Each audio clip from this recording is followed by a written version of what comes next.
નમસ્કાર મિત્રો, સ્વાગત છે તમારું મારી યુટ્યુબ ચેનલ ઓફિશિયલ માહિતીમાં। તમે ગુજરાતના તમામ માર્કેટ યાર્ડના ભાવ, ખેતીને લગતી તમામ માહિતી અને ખેડૂતોને ઉપયોગી એવી તમામ માહિતી સૌથી પહેલા જાણ માંગતા હો તો મારી ચેનલને સબસ્ક્રાઇબ કરી લેજો, જેથી અમારા દ્વારા આપવામાં આવતી માહિતી તરત જ તમને મળી રહે। તો ચાલો જાણીએ આજના એરંડા વિશે। ઓછા વાવેતર અને ભારે વરસાદથી પાકને નુકસાન થવાથી સંભાવનાને કારણે એરંડા બજારમાં છેલ્લા થોડા સમયથી સતત સુધારા સાથે વેપાર થઈ રહ્યો છે। એરંડાના ભાવ પ્રતિ મણ ₹1225ની મહત્વપૂર્ણ સપાટીને પાર પહોંચ્યા છે। ઘણી મિલો સીધા ખેડૂતો પાસેથી ₹1250ના ભાવ પણ એરંડાની ખરીદી કરી રહ્યા છે। છેલ્લા સપ્તાહમાં એરંડાના ભાવમાં મણે ₹25 સુધીનો વધારો જોવા મળ્યો છે। એરંડાના ઓક્ટોબર વાયદામાં ₹6300થી ઉપરની સપાટીએ વેપાર થઈ રહ્યો છે। સમગ્ર વિશ્વમાં એરંડાના ઉત્પાદનમાં ભારત અગ્રેસર સ્થાન ધરાવે છે। ભારતમાં એરંડાનું ઉત્પાદન સૌથી વધુ ગુજરાતમાં થાય છે। આ ઉપરાંત રાજસ્થાન અને દક્ષિણ ભારતમાં અમુક રાજ્યોમાં પણ એરંડાનું વાવેતર થાય છે। ભારતમાં એરંડાના વાવેતરમાં અંદાજે 30% સુધીનો ઘટાડો થયો હોવાની સંભાવના છે। આ ઉપરાંત ગુજરાતમાં થયેલ ભારે વરસાદને કારણે મહેસાણા અને પાટણ જિલ્લામાં મોટા પ્રમાણમાં એરંડાના પાકને નુકસાન પહોંચ્યું છે। એરંડા સંપૂર્ણ રીતે નિકાસલક્ષી કૃષિ પેદાશ છે। એરંડાના તેલ અને એટલે કે દિવેલમાંથી સિબાસિક એસિડ બને છે। આ સિબાસિક એસિડનો ઉપયોગ અનેક પ્રકારના ઉદ્યોગોમાં થાય છે। ભારતની મિલો દ્વારા એરંડામાંથી દિવેલ બનાવવામાં આવે છે। આ દિવેલની નિકાસ ચીન તેમજ યુરોપના દેશોમાં કરવામાં આવે છે। આ વર્ષે દિવેલના નિકાસની સ્થિતિ પણ પ્રોત્સાહનકારક છે। તો ચાલો જાણીએ આજના એરંડાના ભાવ।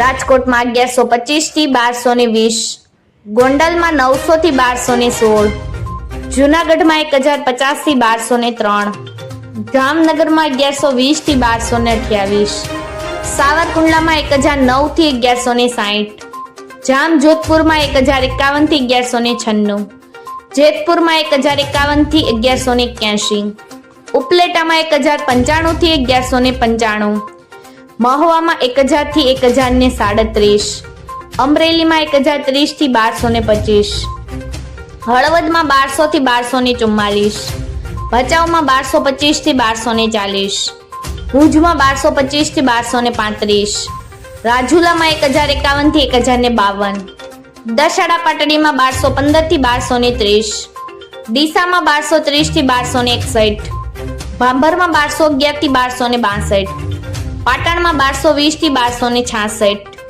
વિજાપુરમાં 1226 થી 1270, હારીજમાં 1200 થી 1259, માણસામાં 1242 થી 1261, ગોઝારિયામાં 1240 થી 1255, વિસનગરમાં 1205 થી 1261, પાલનપુરમાં 1230 થી 1254, તલોદમાં 1210 થી 1250, થરામાં 1230 થી 1265, દહેગામમાં 1255 થી 1258, ભીલડીમાં 1225 થી 1245, દિયોદરમાં 1230 થી 1260, કલોલમાં 1248 થી 1266, સિદ્ધપુરમાં 1230 થી 1259, હિંમતનગરમાં 1210 થી 1250, કુકરવાડામાં 1211 થી 1245, ઈડરમાં 1225 થી 1252, પાથાવાડમાં 1215 થી 1230, બેચરાજીમાં 1240 થી 1255,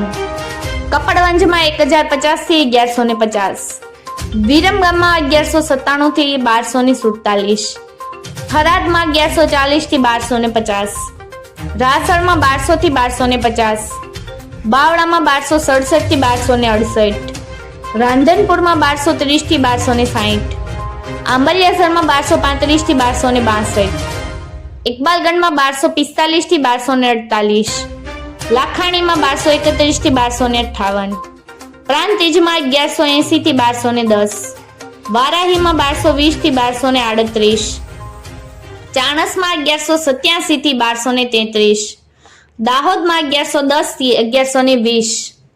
મિત્રો, આવી જ વધુ માહિતી મેળવતી રહેવા માટે મારી ચેનલ સાથે જોડાયેલા રહેજો.